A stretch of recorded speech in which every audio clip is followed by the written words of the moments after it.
$12 million. $12 million for this stunt. And that's not $12 million from Ron DeSantis, no.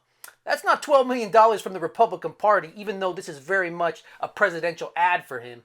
That's $12 million from taxpayer dollars. I got $12 million for us to use, and so we are going to use it, and you're going to see more and more, but I'm going to make sure that we exhaust all those funds because I think it's important. Ron DeSantis, culture warrior hero in the streets, and pack of wild rabid squirrels in a lizard suit in the sheets. I mean, honestly, who stands like this? It looks like a dystopian hall of presidents at Disney World. I think I know what the problem is. They told Ronnie to take up Trump's stance, and he took it literal.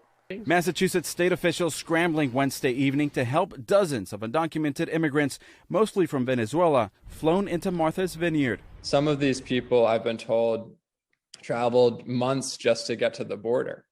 And then were sent here in an airplane with very little information about where they're going or why they were going there. Officials say 2 chartered planes landed on the island with about 50 people, including children, at around 3 p.m. It's manipulating people who are in very dire circumstances, purely for political gain. Massachusetts State Representative Dylan Fernandez tweeting this photo, saying 50 beds have been supplied by local social services, along with meals, medical care, and a play area for children at the Edgartown Church. Now, granted, I was kicked out of Catholic school after 2nd grade, right? So I didn't make it all the way.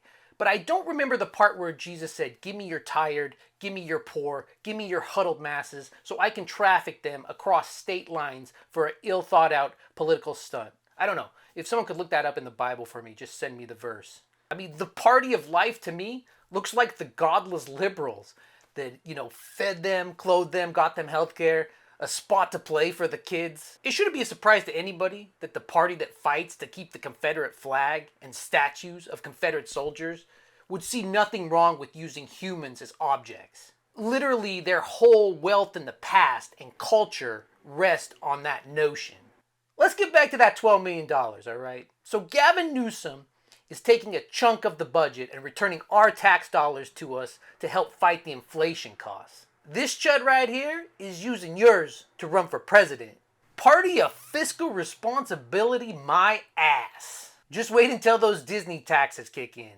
Then see if this is the best use of your money. See these states in the green? We pay more federal tax than we take in each year.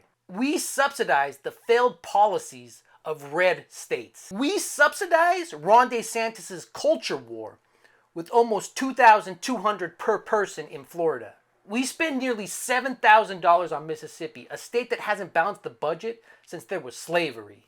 And whose Republican politicians are so corrupt? They're giving funds to Brett Favre. Funds they need because they're underwater now, literally.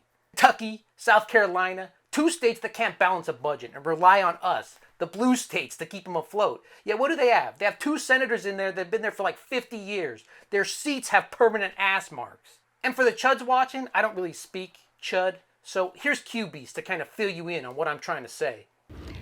Everyone knows the movie Pirates of the Caribbean, and on the Black Pearl, it's the second one, it has pirates on the ship that become part of the ship walls. So what do the mooching states of New York, California take? Now, we don't take anything. We end up paying for all this bullshit, all this culture war in the South and the Midwest. So next time you hear about liberals mooching off the government or anything like that, just remember 12 million.